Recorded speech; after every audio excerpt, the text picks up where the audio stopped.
ഒരു academic കോൺഫറൻസിനാണ് SCO നേതൃത്വം കൊടുക്കുന്നത്.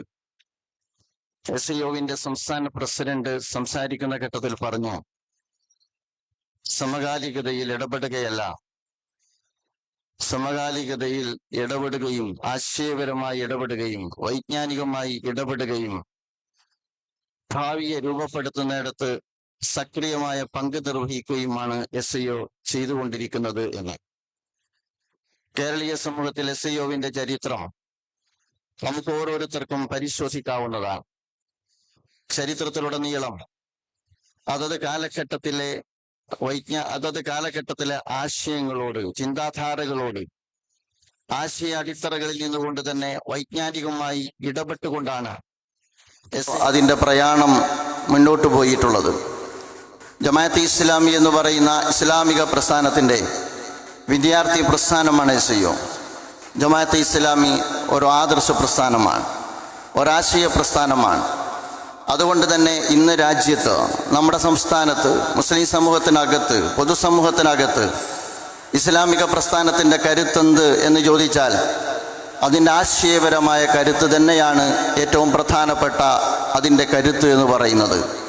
ആ ആശയപരമായ ഇസ്ലാമിക പ്രസ്ഥാനത്തിൻ്റെ കരുത്തിന് പിന്നിൽ കാലങ്ങളായി, കാലോചിതമായി അതിൻ്റെ വിദ്യാർത്ഥി പ്രസ്ഥാനത്തിൻ്റെ പങ്ക് വളരെ വലുതാണ് എന്ന് ഈ സന്ദർഭത്തിൽ സന്തോഷത്തോടു കൂടി തന്നെ നിങ്ങളുമായി പങ്കുവെക്കാൻ ഞാൻ ആഗ്രഹിക്കുകയാണ്. അതുകൊണ്ട് തന്നെ ഇസ്ലാമിക പ്രസ്ഥാനം കാലങ്ങളായി നടത്തിക്കൊണ്ടിരിക്കുന്ന വൈജ്ഞാനിക ഇടപെടലുകളുടെ തന്നെ തുടർച്ചയായിട്ടാണ് ഞാൻ ഡീകോൺക്വിസ്റ്റയെ കാണുന്നത്. നമുക്കറിയാം, പലപ്പോഴും ചരിത്രത്തിൽ വ്യത്യസ്തമായ ദർശനങ്ങളോട് നാം സംവദിച്ചു പോന്നിട്ടുണ്ട്. ഒരു കാലഘട്ടത്തിൽ നമ്മുടെ രാജ്യത്ത് കമ്മ്യൂണിസം വലിയൊരു കാറ്റായി, കൊടുങ്കാറ്റായി ആഞ്ഞു വീശിയൊരു സന്ദർഭം ഉണ്ടായിരുന്നു. ആ കമ്മ്യൂണിസം നമ്മുടെ രാജ്യത്തെ ആശയപരമായി, ഞാൻ പറയുന്ന കമ്മ്യൂണിസം ഇന്ന് നമ്മുടെ മുഖ്യമന്ത്രിയെ ദൈവത്തിൻ്റെ വരദാനമായി കാണുന്ന ഒരു മന്ത്രി അങ്ങനെയുള്ളൊരു കമ്മ്യൂണിസമല്ല. സാക്ഷാൽ ദൈവനിഷേധത്തിൽ അധിഷ്ഠിതമായ നിരീശ്വരത്വത്തെ തന്നെ സ്പോൺസർ ചെയ്തിരുന്ന ശക്തമായി കേരളീയ സമൂഹത്തിൽ അഥവാ കിഴക്കൻ യൂറോപ്യൻ രാജ്യങ്ങളിൽ പുഷ്കലമായി നിലകൊള്ളുന്ന ഒരു കാലഘട്ടത്തിൽ അതിൻ്റെ തന്നെ മികവിൽ കേരളീയ സമൂഹത്തിൽ സാധാരണക്കാർക്കിടയിൽ കമ്മ്യൂണിസം കടന്നു കയറിയ ഒരു കാലഘട്ടത്തിൽ ഇസ്ലാമിൻ്റെ ആശയ അടിത്തറകളിൽ നിന്നുകൊണ്ട് അതിനെ പ്രതിരോധിക്കാൻ ആ കാലഘട്ടത്തിൽ ഇസ്ലാമിക പ്രസ്ഥാനത്തിന് സാധിച്ചിരുന്നു. ഇങ്ങനെ നമ്മുടെ ചരിത്രം നമ്മൾ പരിശോധിച്ചാൽ അതത് കാലഘട്ടത്തിലെ ദർശനങ്ങളോട്, ആശയങ്ങളോട് സക്രിയമായി ഇടപെടുകയും ഭാവിയെ രൂപപ്പെടുത്തുന്നിടത്ത് വളരെ ക്രിയാത്മകമായ പങ്ക് നിർവഹിക്കുകയും ചെയ്തുകൊണ്ടാണ് SCOവും അതിൻ്റെ മാതൃപ്രസ്ഥാനമായ ഇസ്ലാമിക പ്രസ്ഥാനവും മുന്നോട്ട് പോയിട്ടുള്ളത്. അതുകൊണ്ട് തന്നെ students Islamic organisation of India ഇപ്പോൾ നേതൃത്വം കൊടുത്തുകൊണ്ടിരിക്കുന്ന ഈ അക്കാഡമിക് കോൺഫറൻസ് എന്ന് പറയുന്നത് കേവലം ഒരു അക്കാദമിക് വ്യവഹാരമല്ല എന്ന് നമ്മൾ ഓരോരുത്തരും മനസ്സിലാക്കുന്നുണ്ടാവും. കൃത്യമായ രാഷ്ട്രീയ ബോധത്തോടു കൂടിയുള്ള ആശയ അടിത്തറയിൽ നിന്നുകൊണ്ടുള്ള ഇടപെടലാണ് യഥാർത്ഥത്തിൽ SCOവിൻ്റെ ഭാഗത്ത് നിന്ന് നടക്കുന്നത്. ഒരു സൊസൈറ്റിയെ മാറ്റിയെടുക്കുന്നിടത്ത്, സോഷ്യൽ ചേഞ്ച് ആഗ്രഹിക്കുന്നിടത്ത്, ഒരു മൂവ്മെൻറ്റിൻ്റെ ഭാഗത്ത് നിന്ന് നമ്മളൊക്കെ പറയാറുള്ളത് പോലെ സെക്കുലറാനന്തര, കൊളോണിയലാനന്തര ഒരു യുഗത്തിൽ നിന്നുകൊണ്ട് തന്നെ ആ കൊളോണിയലിസത്തിൻ്റെ പൊതുബോധം പേറുന്ന, അതുപോലെ തന്നെ യൂറോ കേന്ദ്രീകൃതമായ മേധാവിത്വ മനസ്സ് വെച്ചു പുലർത്തുന്ന എല്ലാ സംവിധാനങ്ങളെയും അധികാര കേന്ദ്രങ്ങളെയും ചോദ്യം ചെയ്തുകൊണ്ടിരിക്കുന്ന ആശയപരമായ ഇടപെടലാണ് ഡീകോൺക്വിസ്റ്റ എന്ന് നമുക്ക് കാണാൻ സാധിക്കും. നമുക്കറിയാം, ജമാഅത്തെ ഇസ്ലാമി രൂപപ്പെടുന്നത് ആധുനിക യുഗത്തിലാണ് എന്ന് നമുക്ക് എല്ലാവർക്കും അറിയാം. ജമാഅത്തെ ഇസ്ലാമി രൂപപ്പെടുന്ന ഘട്ടത്തിലും ആധുനിക ദർശനങ്ങളെ നിരൂപണം ചെയ്തും വിശകലനം ചെയ്തും അതുപോലെ തന്നെ മൗലികമായി അതിൻ്റെ നിലപാട് സ്വീകരിച്ചും വിമർശനങ്ങൾ ഉന്നയിച്ചുകൊണ്ടുമാണ് ജമാഅത്തെ ഇസ്ലാമി അതിൻ്റെ പ്രവർത്തനങ്ങൾക്ക് തുടക്കം കുറിച്ചത്. സെക്യുലറിസത്തെക്കുറിച്ച്, ജനാധിപത്യത്തെക്കുറിച്ച്, നാഷണലിസത്തെക്കുറിച്ച്, കമ്മ്യൂണിസത്തെക്കുറിച്ച്, ക്യാപിറ്റലിസത്തെക്കുറിച്ച് വളരെ മൗലികമായ നിലപാട് ആ കാലഘട്ടത്തിൽ ജമാഅത്തെ ഇസ്ലാമി സമൂഹത്തിൻ്റെ മുമ്പാകെ അവതരിപ്പിച്ചിട്ടുണ്ട്. സയ്യിദ് മൗദൂദി അദ്ദേഹത്തിൻ്റെ ആ കാലഘട്ടത്തിലുള്ള ഇസ്ലാം അവതരണം നമ്മൾ പരിശോധിച്ച് നോക്കിക്കഴിഞ്ഞാൽ ആ കാലഘട്ടത്തെ അഭിമുഖീകരിച്ചുകൊണ്ടാണ്, ആധുനികതയെ അഭിമുഖീകരിച്ചുകൊണ്ടാണ്, മതത്തിന് മുമ്പിൽ ആധുനികത സൃഷ്ടിച്ച ബൈനറിയെ വയലേറ്റ് ചെയ്തുകൊണ്ടാണ് അത്തരത്തിലുള്ള തിട്ടൂരത്തെ ചോദ്യം ചെയ്തുകൊണ്ടാണ് സയ്യിദ് മൗദൂദി ഇസ്ലാമിൻ്റെ പൊതുമണ്ഡലത്തിലുള്ള സാന്നിധ്യത്തെക്കുറിച്ചും സാധ്യതയെക്കുറിച്ചും സമൂഹത്തോട് സംസാരിച്ചു തുടങ്ങിയത് എന്ന് നമുക്ക് കാണാവുന്നതാണ്. അതുകൊണ്ട് തന്നെ അപകോളനീകരണ ചിന്തയെ ആദ്യം ഉയർത്തിയത് ആര് എന്ന് ചോദിച്ചാൽ ഞാൻ പറയുന്നു സയ്യിദ് മൗദൂദിയിൽ നിന്ന് തന്നെ അപകോളനീകരണ ചിന്തക്ക് തുടക്കം കുറിച്ചിട്ടുണ്ട്, അതിനെ ചോദ്യം ചെയ്യാൻ ആരംഭിച്ചിട്ടുണ്ട് എന്ന് നമുക്ക് കാണാൻ സാധിക്കുന്നതാണ്. നേരത്തെ ഇവിടെ സൂചിപ്പിക്കേണ്ടായി 1492 അല്ലെങ്കിൽ 14-ാം നൂറ്റാണ്ടിന് ശേഷം രാജ്യത്തെ സംബന്ധിച്ചിടത്തോളം യൂറോ കേന്ദ്രീകൃതമായ ശുദ്ധവംശീയതയിൽ അധിഷ്ഠിതമായ ഒരു ശക്തി രാജ്യത്ത് രൂപപ്പെട്ടു വരുന്നത്, ലോകത്ത് രൂപപ്പെട്ടു വരുന്നത് ആ കാലഘട്ടത്തിലാണ്. അതിൻ്റെ ഒരുപാട് ഘടകങ്ങൾ ഒത്തുചേർന്ന ഒരു സന്ദർഭമാണത്. ഒരു ഭാഗത്ത് സ്പെയിനിൻ്റെ തകർച്ച നമ്മൾ അടയാളപ്പെടുത്തുന്നുണ്ട്, മറുഭാഗത്ത് 1498 ഇങ്ങോട്ട് വാസ്കോ ഡ ഗാമ ഇങ്ങോട്ട് കടന്നു വരുന്നുണ്ട്. 3-ാം ലോക രാജ്യങ്ങളിലേക്ക് വാസ്കോ ഡ ഗാമ കാലുകുത്തുന്നുണ്ട്. അതേസമയം തന്നെ ഏതാണ്ട് കൊളംബസ് അമേരിക്കയിലേക്ക് അല്ലെങ്കിൽ അമേരിക്കയെ കണ്ടെത്തുക എന്ന സ്വഭാവത്തിൽ ആ തീരത്ത് വാസ്കോ ഡ ഗാമയെ പോലെ തന്നെ കൊളംബസ് കാലുകുത്തുന്നുണ്ട്. ഞാൻ മനസ്സിലാക്കുന്നത് അവിടെ നിന്നാണ്. സ്പെയിനിൻ്റെ തകർച്ചയോടുകൂടിയാണ് ഈ അർത്ഥത്തിലുള്ള ഒരു വംശീയതയിൽ അധിഷ്ഠിതമായ യൂറോ കേന്ദ്രീകൃതമായ ഒരു മേധാവിത്വം ലോകത്ത് രൂപപ്പെട്ടു വരുന്നത്. അവരെ സംബന്ധിച്ചിടത്തോളം നവോത്ഥാനം എന്ന് അതിനെ പേരിട്ട് വിളിക്കുമ്പോഴും ആ നവോത്ഥാനം രൂപപ്പെടുന്നതിന് മുമ്പ് സ്പെയിനിൻ്റെ തകർച്ച ആ രാജ്യത്ത് സംഭവിക്കുന്നതിന് മുമ്പ് സ്പെയിൻ എന്ന് പറയുന്നത് ഒരു പക്ഷേ നവോത്ഥാനാനന്തര അതല്ലെങ്കിൽ ഈ അർത്ഥത്തിൽ റിനൈൻസ് എന്ന് പറയുന്ന അല്ലെങ്കിൽ യൂറോ കേന്ദ്രീകൃതമായ ഒരു സാമൂഹ്യ ക്രമം വരുന്നതിന് മുമ്പ് അതിനേക്കാൾ മെച്ചപ്പെട്ട സഹവർത്തിത്വവും സാഹോദര്യവും അതുപോലെ തന്നെ പങ്കുവെപ്പും വ്യത്യസ്തമായ വൈവിധ്യങ്ങളും നിലനിന്നിരുന്ന ഒരു ലോകക്രമമാണ് നമ്മുടെ രാജ്യത്തുണ്ടായിരുന്നത് എന്ന് നമുക്ക് കാണാവുന്നതാണ്. സ്പെയിൻ തന്നെ രൂപപ്പെടുത്തിയെടുത്തത് അത്തരത്തിലുള്ള ഒരു സമൂഹത്തെയായിരുന്നു എന്ന് നമുക്ക് കാണാവുന്നതാണ്. പക്ഷേ സ്പെയിനിനെ തകർത്തത് ഏത് വിധമാണ് എന്ന് നമുക്ക് എല്ലാവർക്കും അറിയാം. അവിടെയുള്ള എല്ലാ വൈവിധ്യങ്ങളെയും തകർത്തു. അതുപോലെ തന്നെ ആക്രമണത്തിലൂടെയാണ് സ്പെയിനിനെ തങ്ങളുടെ കാഴ്ചവട്ടിൻ കീഴിലേക്ക് ഈ ശക്തികൾ കൊണ്ടുവരുന്നത്. മാത്രമല്ല അവരുടെ മുമ്പിൽ വെച്ച ഏറ്റവും പ്രധാനപ്പെട്ട നിർദ്ദേശം എന്ന് പറയുന്നത് നിങ്ങൾക്ക് ഒന്നുകിൽ ക്രിസ്ത്യാനികളാകാം അല്ലെങ്കിൽ നിങ്ങൾക്ക് നാട് വിട്ടു പോകാം. ആ കാലഘട്ടത്തിൽ യഥാർത്ഥത്തിൽ ജൂതന്മാരവിടെ താമസിച്ചിരുന്നു, ക്രിസ്ത്യാനികൾ അവിടെ താമസിച്ചിരുന്നു, മുസ്ലിങ്ങൾ താമസിച്ചിരുന്നു. അവരെല്ലാവരും ചേർന്ന് രൂപപ്പെടുത്തിയെടുത്തൊരു നാഗരിക ക്രമം അവിടെ ഉണ്ടായിരുന്നു. അവരെല്ലാവരും രൂപപ്പെടുത്തിയെടുത്ത ഒരു സാമൂഹ്യ ക്രമം അവിടെ ഉണ്ടായിരുന്നു. ആ സാമൂഹ്യ ക്രമത്തെ തകർത്തുകൊണ്ടാണ്, ആ നാഗരിക ക്രമത്തെ തകർത്തുകൊണ്ടാണ് യഥാർത്ഥത്തിൽ നവോത്ഥാനം എന്ന് നമ്മൾ ഓമര പേരിട്ട് വിളിക്കുന്ന യൂറോ കേന്ദ്രീകൃതമായ ഒരു മേധാവിത്വ ശക്തി ലോകത്ത് രൂപപ്പെട്ടു വന്നുകൊണ്ടിരിക്കുന്നത് എന്ന് നമ്മൾ മനസ്സിലാക്കണം. ആ കാലഘട്ടത്തിൽ വ്യത്യസ്തമായ ദേശങ്ങളിൽ നിന്ന്, സ്പെയിനിൽ നിന്നുൾപ്പെടെ വ്യത്യസ്തമായ രാജ്യങ്ങളിൽ നിന്ന് ക്രൈസ്തവർ പുറന്തള്ളിയ ആ കാലഘട്ടത്തിലെ ജൂത സമൂഹത്തെ അന്ന് സ്വീകരിച്ചത്, അവർക്കന്ന് ആതിഥേയത്വം കൊടുത്തത് ഓട്ടോമൻ രാജ്യങ്ങളായിരുന്നു എന്നുകൂടി നാം മനസ്സിലാക്കണം. ഓട്ടോമൻ രാജ്യങ്ങൾ അന്ന് ജൂതന്മാരോട് കാണിച്ച സഹൃദയത്വത്തിൻ്റെയും ആതിഥേയത്വത്തിൻ്റെയും പരിണിത ഫലമാണ് ഇന്ന് ഫലസ്തീനിൽ ഒരു ജനത അനുഭവിച്ചുകൊണ്ടിരിക്കുന്ന അധിനിവേശവും വംശഹത്യയും എന്നുകൂടി നമ്മൾ ഓരോരുത്തരും ചേർത്ത് വായിക്കേണ്ടതാണ്. അതുകൊണ്ട് തന്നെ ഫലസ്തീൻ എന്ന് പറയുന്നത്, ഗസ എന്ന് പറയുന്നത് ഡീകോൺക്വിസ്റ്റ് നടക്കുന്ന ഈ വേദിയെ സംബന്ധിച്ചിടത്തോളം വളരെ പ്രധാനപ്പെട്ട ഈ സത്യവും അസത്യവും തമ്മിലുള്ള പോരാട്ടത്തിൽ, ഈ ധർമ്മവും അധർമ്മവും തമ്മിലുള്ള പോരാട്ടത്തിൽ വളരെ പ്രധാനപ്പെട്ട ഒരു ഇമേജാണ്, വളരെ പ്രധാനപ്പെട്ട ഒരു പ്രതിനിധാനമാണ് എന്ന് നമുക്ക് പറയാൻ സാധിക്കും. ആ അർത്ഥത്തിലാണ് നമ്മുടെ രാജ്യത്തെ സംബന്ധിച്ചിടത്തോളം യൂറോ കേന്ദ്രീകൃതമായ ഒരു സംവിധാനം നമ്മുടെ രാജ്യത്ത് നിലവിൽ വന്നത് എന്ന് നമുക്ക് കാണാവുന്നതാണ്.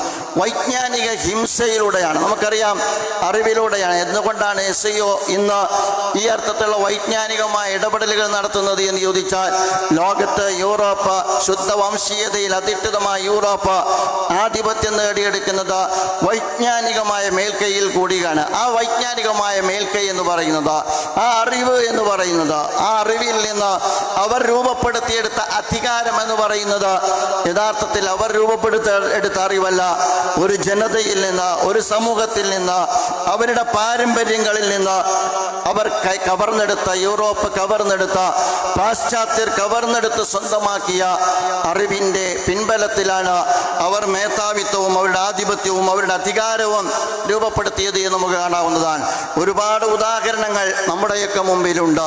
ചരിത്രത്തിൻ്റെ പിതൃത്വം നമ്മൾ ഡാങ്കേക്കും ഹെഗലിനും വകവെച്ചു കൊടുക്കുമ്പോൾ, ഡാങ്കേക്കും ഹെഗലിനും മുമ്പ് 400 വർഷങ്ങൾക്ക് മുമ്പ് ഇബ്നു ഖൽദൂൻ എന്ന് പറയുന്ന ഒരു മഹാനായ മനുഷ്യൻ മുഖദ്ദിമ രചിച്ചിട്ടുണ്ടായിരുന്നു എന്നത് വിസ്മരിക്കപ്പെട്ടു പോകുന്നത് നമുക്ക് കാണാവുന്നതാണ്. അതുപോലെ തന്നെ ഇബ്നു സീനയും അതുപോലെ തന്നെ ജാബിർ ബിൻ ഹയാനും അബുൽ ഖാസിമുമെല്ലാം നമ്മുടെ രാജ്യത്ത്, ലോകത്ത് അലോപ്പതിയുമായി ബന്ധപ്പെട്ടും സർജറിയുമായി ബന്ധപ്പെട്ടും ഒരുപാട് രാജ്യത്ത് മനുഷ്യ സമൂഹവുമായി ബന്ധപ്പെട്ട പ്രയോജനപ്രദമായ വിജ്ഞാനങ്ങൾക്ക് അടിത്തറവാകിയിരുന്നു എന്നത് വിസ്മരിക്കപ്പെടുന്ന സത്യമാണ്. അപ്പോൾ വൈജ്ഞാനികമായ അഹിംസയിലൂടെയാണ്, കവർച്ചയിലൂടെയാണ് യൂറോപ്പ് യഥാർത്ഥത്തിൽ അധികാരവും ആധിപത്യവും നേടുന്നതിനുള്ള അറിവാർജിച്ചത് എന്നുകൂടി നാം മനസ്സിലാക്കേണ്ടതാണ്. യൂറോപ്പിൻ്റെ വൈജ്ഞാനികമായ ഹിംസയ്ക്ക് ഏറ്റവും കൂടുതൽ വില കൊടുക്കേണ്ടി വന്നത് മുസ്ലിങ്ങളായിരുന്നു, അതുപോലെ തന്നെ അറബികളായിരുന്നു എന്നുകൂടി നമുക്ക് കാണാവുന്നതാണ്. ഇങ്ങനെയുള്ള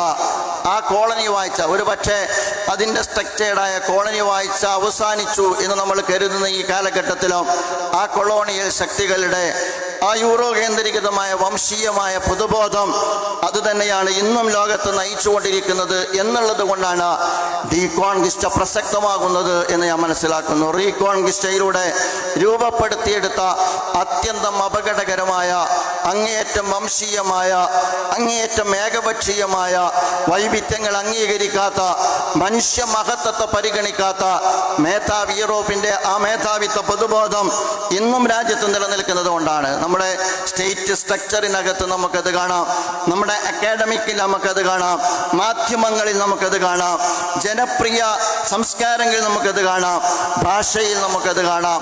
രാജ്യത്തെ വ്യത്യസ്ത ഭാഷകൾ അംഗീകരിക്കാത്ത, ദേശവും ജാതിയും ലിംഗം തുടങ്ങിയുള്ള വൈവിധ്യങ്ങളെ നിരാകരിക്കുന്ന ഏകപക്ഷീയമായ ആ മേധാവിത്വ ശക്തിയെയാണ് യഥാർത്ഥത്തിൽ ഡീകോൺക്വിസ്റ്റയിലൂടെ വളരെ വൈജ്ഞാനികമായ അടിത്തറകളിൽ നിന്നുകൊണ്ട് SIU ചോദ്യം ചെയ്യാൻ ശ്രമിക്കുന്നത്. ഇന്ത്യയിലും അതിൻ്റെ വകഭേദം നമ്മുടെ മുമ്പിലുണ്ട്. ഇന്ത്യയെ സംബന്ധിച്ചിടത്തോളം ആരാണ് മനുഷ്യൻ എന്ന ചോദ്യത്തിന് യൂറോപ്യനാണ്, വെള്ളക്കാരനാണ് മനുഷ്യൻ. അത് ഇന്ത്യയിലേക്ക് വരുമ്പോൾ ആരാണ് മനുഷ്യർ എന്ന് ചോദിച്ചാൽ സവർണ വരേണ്യ വിഭാഗമാണ് മനുഷ്യർ എന്നതാണ്. ദലിതുകളെ ആ മനുഷ്യഗണത്തിലേക്ക് ഉൾക്കൊള്ളുവാൻ, ആദിവാസികളെ ആ മനുഷ്യഗണത്തിലേക്ക് ഉൾക്കൊള്ളുവാൻ, അതുപോലെ തന്നെ ഈ രാജ്യത്തെ മുസ്ലിം ജനവിഭാഗത്തെ മൈനോറിറ്റിയെ ആ മനുഷ്യ വിഭാഗത്തിലേക്ക് ഉൾക്കൊള്ളുവാൻ സാധിക്കാതെ പോകുന്നു എന്നുള്ളതാണ് ഈ കാഴ്ചപ്പാടിൻ്റെ ഏറ്റവും അപകടകരമായ പ്രശ്നമെന്ന് പറയുന്നത്. അവർ ചോദ്യങ്ങൾ ചോദിക്കുമ്പോൾ അത് രാജ്യദ്രോഹമായി മാറുന്നു എന്നുള്ളതാണ്. നിങ്ങൾക്കറിയാമല്ലോ എന്തുകൊണ്ടാണ് സിദ്ദീഖാപ്പൻ തുറുങ്കിലടക്കപ്പെട്ടത്? അത് സിദ്ദീഖാപ്പനായതുകൊണ്ട് തന്നെയാണ്. എന്തുകൊണ്ട് എന്ന് നമുക്കറിയാം. നിങ്ങൾക്കെല്ലാവർക്കും അറിയാം, നമ്മുടെ പാനായിക്കുളം കേസുമായി ബന്ധപ്പെട്ട് ആ കേസ് യഥാർത്ഥത്തിൽ പാനായിക്കുളത്ത് ആ സെമിനാർ നടക്കുന്ന അവർ അറസ്റ്റ് ചെയ്യപ്പെട്ട തൊട്ടടുത്ത ദിവസം എല്ലാവരും സ്തംഭിച്ചു നിൽക്കുന്ന ഘട്ടത്തിൽ അതിനെ ബ്രേക്ക് ചെയ്തുകൊണ്ട് അവിടെ അന്ന് പരിപാടി നടത്തിയത് അന്ന് സോളിഡാരിറ്റി യൂത്ത് മൂവ്മെൻ്റ് ആയിരുന്നു. പോലീസ് സാന്നിധ്യത്തിലാണ് ആ പൊതുയോഗം നടത്തിയത്. ആളുകൾ സ്തംഭിച്ചു നിൽക്കുന്ന ഒരു ഘട്ടമായിരുന്നു. കാരണം ആ രാജ്യത്ത് ആ ഒരു പ്രദേശത്ത്, പാനായിക്കുളം എന്ന് പറയുന്ന പ്രദേശത്ത് നോട്ടീസ് അടിച്ച് ആളുകളോട് പരസ്യം ചെയ്ത ഇന്ത്യൻ മുസ്ലിങ്ങളുടെ സ്വാതന്ത്ര്യ സമരത്തിലുള്ള പങ്കിനെ കുറിച്ചുള്ള സെമിനാർ നടത്തിയതിൻ്റെ പേരിലാണ് ഒരുപാട് കാലം നമ്മുടെ പ്രിയപ്പെട്ട ഏതാനും സുഹൃത്തുക്കൾ തുറുങ്കിലടക്കപ്പെട്ടത്. ഇത് നേരത്തെ സൂചിപ്പിച്ചതുപോലെ നമ്മുടെ രാജ്യത്തെ സംബന്ധിച്ചിടത്തോളം ദലിതുകൾ, അതുപോലെ തന്നെ ആദിവാസികൾ, മുസ്ലിങ്ങൾ ഉൾപ്പെടെയുള്ള ജനവിഭാഗത്തിൻ്റെ ചോദ്യങ്ങളെ എങ്ങനെയാണ് സ്റ്റേറ്റ് നേരിട്ടുകൊണ്ടിരിക്കുന്നത് എന്നതിൻ്റെ ഏറ്റവും നല്ല ഉദാഹരണമാണ് CAA. അതിൻ്റെ ഉദാഹരണമാണ് NRC. അതിൻ്റെ ഉദാഹരണമാണ് UAPA പോലുള്ള വളരെ ഭീകരമായ നിയമങ്ങൾ അതിൻ്റെ ഉദാഹരണമാണ്. നിങ്ങൾ ആലോചിച്ച് നോക്കുക, ലോകത്തെ ഏറ്റവും നല്ല സംഭവം നമ്മുടെ മുമ്പിൽ ഈ അടുത്തുണ്ടായതാണ്. നമുക്കറിയാം, ഗസയിൽ വംശഹത്യ നടന്നുകൊണ്ടേയിരിക്കുകയാണ്. നിരായുധരായ സിവിലിയന്മാർക്ക് നേരെയാണ് ഗസയിൽ തീ ബോംബ് വർഷിച്ചുകൊണ്ടിരിക്കുന്നത്. യുദ്ധം ചെയ്യുന്നത് യോദ്ധാക്കളോടല്ല, ഹമാസിനോടല്ല, നേരെ മറിച്ച് യുദ്ധം ചെയ്യുന്നത് ഹോസ്പിറ്റലുകളോടാണ്, യുദ്ധം ചെയ്യുന്നത് ആംബുലൻസുകളോടാണ്, യുദ്ധം ചെയ്യുന്നത് നിരപരാധരായ മനുഷ്യരോടാണ്, യുദ്ധം ചെയ്യുന്നത് കുട്ടികളോടാണ്. ഏറ്റവും ഏറ്റവും അവസാനം ഹോസ്പിറ്റലിലേക്ക് കയറി ചെന്ന് അവിടെയുള്ള ഡോക്ടർമാരെ പറഞ്ഞുവിട്ട് എന്നിട്ട് അവിടെയുള്ള രോഗികളെ അവരുടെ കയ്യിലുള്ള നായകളെ അഴിച്ചുവിട്ട് കടിച്ചു കീറുന്ന ദാരുണമായ കാഴ്ച നാം ഇന്ന് ഗസയിൽ കണ്ടുകൊണ്ടിരിക്കുകയാണ്. നിങ്ങൾ ആലോചിച്ച് നോക്കി, ഇതുമായി ബന്ധപ്പെട്ട ഐക്യരാഷ്ട്രസഭക്കകത്ത് പ്രമേയം വരുന്നുണ്ട്. വെടിനിർത്തലുമായി ബന്ധപ്പെട്ട പ്രമേയം വരുന്ന ഒരു ഘട്ടത്തിൽ ആ പ്രമേയത്തോട് വീറ്റോ അധികാരം ഉപയോഗിച്ചു അമേരിക്ക. അഥവാ 15 രാജ്യങ്ങളിൽ 13 രാജ്യങ്ങളും പറഞ്ഞു യുദ്ധം നിർത്തണമെന്ന്. 15 രാജ്യങ്ങളിൽ 13 രാജ്യം യുദ്ധം നിർത്തണമെന്ന് പറഞ്ഞു. UK പറഞ്ഞു ഞങ്ങൾ വിട്ടുനിൽക്കുകയാണെന്ന്. എന്നിട്ട് അമേരിക്ക എന്ന് പറയുന്ന ഒരൊറ്റ രാജ്യത്തിൻ്റെ വീറ്റോയിലാണ് യഥാർത്ഥത്തിൽ ഈ പറയപ്പെടുന്ന വെടിനിർത്തലുമായി ബന്ധപ്പെട്ട പ്രമേയം മാറ്റി നിർത്തപ്പെടുന്നത്.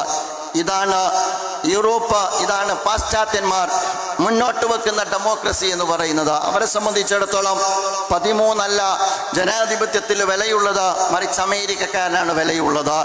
ഈ അർത്ഥത്തിലുള്ള മേധാവിത്വത്തെയാണ്, അഥവാ 13 അവഗണിക്കപ്പെടുന്ന, നേരെ മറിച്ച് അമേരിക്ക എന്ന് പറയുന്ന രാജ്യത്തിൻ്റെ വീറ്റോ അധികാരത്തെ പരിഗണിക്കപ്പെടുന്ന ഡെമോക്രസി ഉണ്ടല്ലോ, ആ മേധാവിത്വത്തെ നിലനിർത്തുന്ന ആ ഡെമോക്രസിയെയാണ് യഥാർത്ഥത്തിൽ ഡീകോൺക്വിസ്റ്റ് ചോദ്യം ചെയ്തുകൊണ്ടിരിക്കുന്നത്. ഈ മേൽക്കോയ്മയെ നിരാകരിക്കുക എന്ന യുഗധർമ്മമാണ് യഥാർത്ഥത്തിൽ SIOവിൻ്റെ ഭാഗത്ത് നിന്ന് രൂപപ്പെട്ടു വന്നിരിക്കുന്നത്. അതുകൊണ്ട് തന്നെ ഞാൻ നേരത്തെ സൂചിപ്പിച്ചതുപോലെ ഇതൊരു അക്കാഡമിക് വ്യവഹാരമല്ല, ഇത് വിമോചന പോരാട്ടത്തിൻ്റെ ഭാഗമാണ്.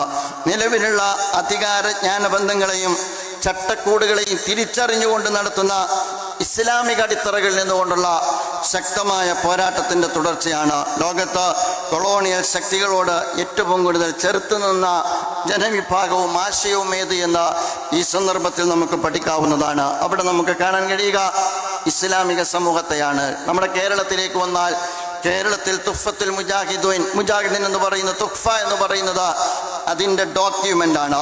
സാമൂതിരിയാണ് മുമ്പിൽ നിന്നത് എങ്കിലും അതിൻ്റെ ചേതോവികാരം എന്ന് പറയുന്നത്, അതിൻ്റെ മോട്ടീവ് എന്ന് പറയുന്നത്, അതിൻ്റെ പിറകിൽ നിന്നതെന്ന് പറയുന്നത് ഈ നാട്ടിലെ വലിയൊരു വിഭാഗം മുസ്ലിങ്ങളാണ്. അഥവാ കൊളോണിയലിസത്തിനെതിരെ ശക്തമായ ചെറുത്തുനിൽപ്പിൻ്റെ ഇന്ത്യൻ സ്വാതന്ത്ര്യ സമരം നിങ്ങളെടുത്ത് പരിശോധിച്ചു നോക്കിയാൽ ആ അർത്ഥത്തിലുള്ള മുസ്ലിം സമൂഹത്തിൻ്റെ പങ്ക് നിങ്ങൾക്ക് കാണാവുന്നതാണ്. അങ്ങനെയുള്ള കൊളോണിയൽ ശക്തികൾക്കെതിരെയുള്ള ശക്തമായ ചെറുത്തുനിൽപ്പിൻ്റെ പാരമ്പര്യമുള്ള ഒരു ജനതയുടെ പ്രാതിനിധ്യം ഏറ്റെടുത്തുകൊണ്ടാണ് SIO ഈ കാലഘട്ടത്തിൽ എണീറ്റ് നിന്നുകൊണ്ട് മികവോടുകൂടി അതുപോലെ തന്നെ വൈജ്ഞാനികവും ആശയപരവുമായ അടിത്തറകളിൽ നിന്നുകൊണ്ട് റീകോൺക്വിസ്റ്റയെ ഡീകോൺക്വിസ്റ്റ എന്ന് പറയുന്ന ശക്തമായ ഒരാശയത്തിലൂടെ നേരിട്ടുകൊണ്ടിരിക്കുന്നത് എന്ന് നാം മനസ്സിലാക്കേണ്ടതുണ്ട്. ഇതിലേറ്റവും നല്ല ഉദാഹരണം ഞാൻ നേരത്തെ സൂചിപ്പിച്ചതുപോലെ ഗസയാണ് എന്ന് പറയാതിരിക്കാൻ നിർവാഹമില്ല. ഈ ലോകക്രമത്തിൻ്റെ ഏറ്റവും പ്രധാനപ്പെട്ട ഇരയാണ്, അല്ലെങ്കിൽ ആ ലോകക്രമത്തിൻ്റെ തുടർച്ചയാണ് ഇന്ന് ഫലസ്തീനിൽ നമ്മൾ കാണുന്നത്. ഫലസ്തീൻ നിങ്ങൾ ആലോചിച്ച് നോക്കുക, ഫലസ്തീനിൽ നിന്ന് ഒരു ഭാഗത്ത് നിങ്ങൾ ഒരിക്കലും വിചാരിക്കുന്നില്ല ഇസ്രായേൽ മാത്രമാണ് എന്ന്. ഫലസ്തീനിൽ ഇസ്രായേലുണ്ട്, അമേരിക്കയുണ്ട്, മാത്രമല്ല ബ്രിട്ടനുണ്ട്, ഫ്രാൻസ് ഉണ്ട്. ഇതിൻ്റെ അടിസ്ഥാനം എന്താണ്?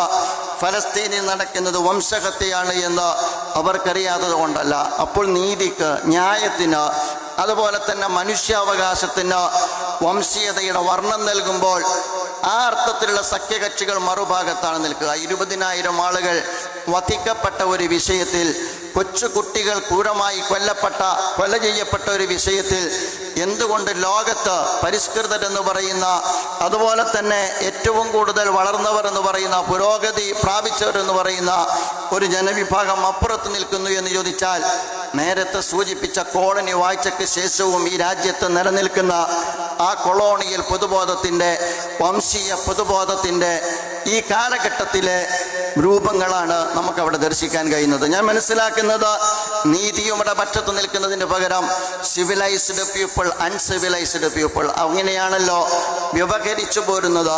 അഥവാ സിവിലൈസ്ഡ് പീപ്പിൾ എന്ന് പറയുന്നത് അവരാണ്, അമേരിക്കയാണ്, ബ്രിട്ടനാണ്, ഫ്രാൻസാണ്.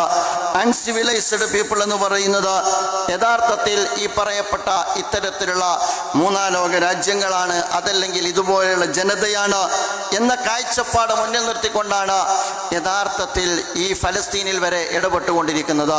അതുകൊണ്ട് തന്നെ ഫലസ്തീൻ പോലും ഡീകോൺക്വിസ്റ്റയുമായി ബന്ധപ്പെട്ട് വിശകലനം ചെയ്യപ്പെടുകയും ചരിത്രപരമായതിനോട് ചേർത്ത് നിർത്തിക്കൊണ്ട് പഠനവിധേയമാക്കുകയും ചെയ്യേണ്ടതാണ്. ഞാൻ മനസ്സിലാക്കുന്നത് തൂഫാനുൽ അഖ്സ എന്ന് പറയുന്നത് രണ്ട് സംസ്കാരങ്ങളുടെ ആഗോള പ്രകടനമാണ് ഇപ്പോൾ ഗസയിൽ നടന്നുകൊണ്ടിരിക്കുന്നത്. തുഫാനുൽ അക്സയിൽ രണ്ട് സംസ്കാരങ്ങളുടെ ആഗോള പ്രകടനമാണ് നടന്നുകൊണ്ടിരിക്കുന്നത്. ഒന്ന്, യൂറോ കേന്ദ്രീകൃതമായ പാശ്ചാത്യൻ സംസ്കാരത്തിൻ്റെ ഭീകരത എന്ത് എന്നുള്ള വളരെ കൃത്യമായ പ്രകടനമാണ് അവിടെ നടന്നുകൊണ്ടിരിക്കുന്നത്. അത് ക്രൂരതയുടേതാണ്, അത് വംശീയതയുടേതാണ്, അത് ഭീരുത്വത്തിൻ്റെതാണ്. അത്തരത്തിലുള്ള പൊള്ളത്തരം നിറഞ്ഞ ഒരു സംസ്കൃതിയെയാണ് യഥാർത്ഥത്തിൽ ഗസ ഇന്ന് കണ്ടുകൊണ്ടേയിരിക്കുന്നത്. രണ്ടാമത് മറ്റൊരു പ്രകടനം നടക്കുന്നത് ആദർശത്തിൻ്റെയും പോരാട്ട വീര്യത്തിൻ്റെയും അതുപോലെ തന്നെ ബന്ദികളോടുള്ള മനുഷ്യരോടുള്ള മഹത്വം അത്തരം ഒരു യുദ്ധഭൂമിയിലും ഉയർത്തിപ്പിടിക്കുന്ന ഒരു സംസ്കൃതിയുടെയും പ്രകടനമാണ് യഥാർത്ഥത്തിൽ ഗസയിൽ നടക്കുന്നത്. നാം ഡീകോൺകിസ്റ്റയെക്കുറിച്ചും റീകോൺകിസ്റ്റയെക്കുറിച്ചും പറയുമ്പോൾ റീകോൺകിസ്റ്റ് പ്രതിനിധാനം ചെയ്യുന്ന സംസ്കാരവും ഡീകോൺകിസ്റ്റയ്ക്ക് വേണ്ടി നിലകൊള്ളുന്ന ഒരു ജനത പ്രതിനിധാനം ചെയ്യുന്ന സംസ്കാരവും തമ്മിൽ നടന്നുകൊണ്ടിരിക്കുന്ന വളരെ കൃത്യമായ ആഗോള പ്രകടനമാണ് നാം ഗസയിൽ കണ്ടുകൊണ്ടിരിക്കുന്നത് എന്ന് പറയാതിരിക്കാൻ നിർവാഹമില്ല. നിങ്ങൾ കണ്ടില്ലേ ബന്ദികളെ എങ്ങനെയാണ് പിടികൂടിയത് എന്ന്? നിങ്ങൾ കണ്ടില്ലേ ബന്ദികളോട് എങ്ങനെയാണ് പെരുമാറിയത് എന്ന്?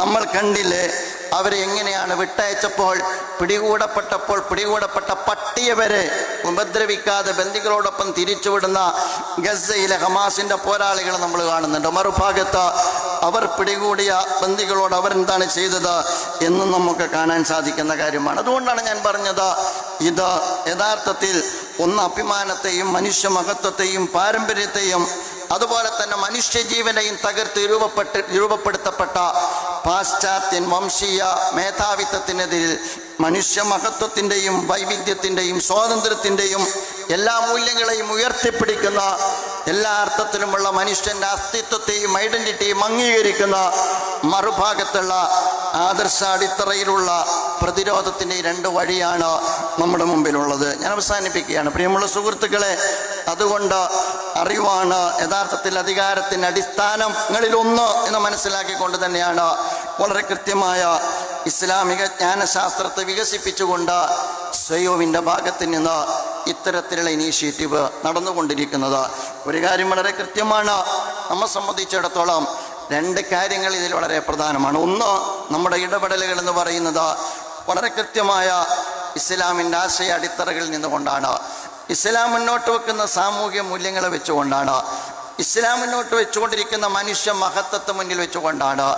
ഇസ്ലാം മുന്നോട്ട് വെക്കുന്ന ശക്തമായ ആദർശത്തെ മുന്നിൽ വെച്ചുകൊണ്ടാണ് നാം പൊതുസമൂഹത്തിൽ ഇസ്ലാമിക അടിത്തറയിൽ ഇടപെടലുകൾ നടത്തിക്കൊണ്ടേയിരിക്കുന്നത് എന്ന കാര്യത്തിൽ സംശയമില്ല. രണ്ടാമത്, നമ്മെ സംബന്ധിച്ചിടത്തോളം നമ്മുടെ ഈ ഇത്തരത്തിലുള്ള വൈജ്ഞാനിക ഇടപെടൽ എന്ന് പറയുന്നത് ഒരിക്കലും ഇത് കേവലം ഒരു വൈജ്ഞാനികമായ അക്കാദമിക് വ്യവഹാരമല്ല, മറിച്ച് ഒരു മൂവ്മെൻ്റാണ് ഇടപെടൽ നടത്തുന്നത്. ആ മൂവ്മെൻ്റ് മുന്നോട്ട് വെക്കുന്ന ആശയത്തിൽ നിന്നുകൊണ്ടാണ് ഇടപെടൽ നടത്തുന്നത്. അത് മുന്നോട്ട് പോകാനാണ്, സാമൂഹ്യ മാറ്റങ്ങൾ ഉണ്ടാക്കാനാണ്, ഒരു നവസമൂഹത്തെ നിർമ്മിച്ചെടുക്കാനാണ്. ആ നവസമൂഹം എന്ന് പറയുന്നത് ഈ കാലഘട്ടത്തിൽ ഏതോ അർത്ഥത്തിൽ രൂപപ്പെട്ടു വന്ന എല്ലാ അർത്ഥത്തിൽ അധർമ്മവും അക്രമവും നിറഞ്ഞു നിൽക്കുന്ന ഒരു സാമൂഹ്യ ക്രമമല്ല. നീതി പുലരുന്ന, മനുഷ്യ മഹത്വം പരിഗണിക്കപ്പെടുന്ന, വൈവിധ്യങ്ങളെ ചേർത്ത് നിർത്തുന്ന, നീതിക്ക് നിറവും അതുപോലെ തന്നെ വർണ്ണവും വംശവും നോക്കി വിലയിടുന്ന ഒരു സാമൂഹ്യ ക്രമമല്ല, മറിച്ച് നീതിയെ നീതിയായി കാണാൻ കഴിയുന്ന ഉജ്ജ്വലമായ ഒരു കാഴ്ചപ്പാടിൻ്റെ അടിസ്ഥാനത്തിലുള്ള ഒരു സമൂഹത്തിൻ്റെ നിർമ്മിതി ലക്ഷ്യം വെച്ചുകൊണ്ടാണ് SCO ഈ ഇടപെടൽ നടത്തുന്നത്. തീർച്ചയായിട്ടും ഈ വരാനിരിക്കുന്ന 3 ദിവസം ആ അർത്ഥത്തിൽ ഈ വൈജ്ഞാനികമായ സംവാദങ്ങൾ, ചർച്ചകൾ, ക്ലാസുകൾ, പഠനങ്ങൾ എൻ്റെ പ്രിയപ്പെട്ട വളരുന്ന തലമുറക്ക് തീർച്ചയായിട്ടും ഉപകരിക്കുമെന്നാണ് ഞാൻ മനസ്സിലാക്കുന്നത്.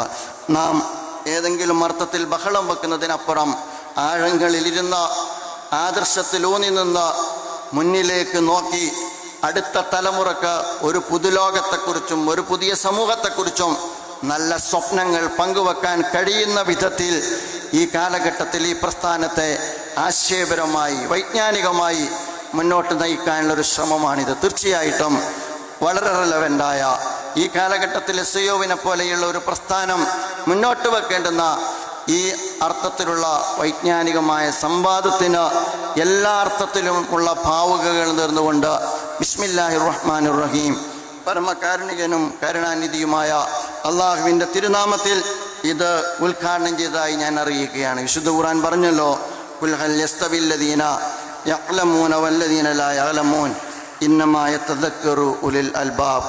ഖുൽ ഹൽ യസ്തവില്ലദീന യഅ്ലമൂന വല്ലദീന ലാ യഅ്ലമൂൻ ഇന്നമാ യതദക്കറു ഉലുൽ അൽബാബ്. തീർച്ചയായിട്ടും ആ അർത്ഥത്തിൽ മുന്നോട്ടുള്ള പ്രയാണത്തിൽ ഒരു പ്രസ്ഥാനത്തിൻ്റെ ഭാവി അല്ലെങ്കിൽ ഒരു സമൂഹത്തിൻ്റെ ഭാവി നിർണ്ണയിക്കുന്നതിൽ, ഒരു നവസമൂഹത്തെ സൃഷ്ടിക്കുന്നതിൽ തീർച്ചയായിട്ടും SIOവിൻ്റെ എളിയ ശ്രമം സുപ്രധാനമായൊരു നാഴികക്കല്ലായി മാറും എന്ന് ഞാൻ ആശിക്കുന്നു, ആഗ്രഹിക്കുന്നു. അതിനായുള്ള ആശംസകൾ നേരുന്നു. വആഖിറു ദഅവാന അൽഹംദുലില്ലാഹി റബ്ബിൽ ആലമീൻ. അസ്സലാമു അലൈക്കും വറഹ്മത്തുള്ളാഹി വബറകാതുഹു.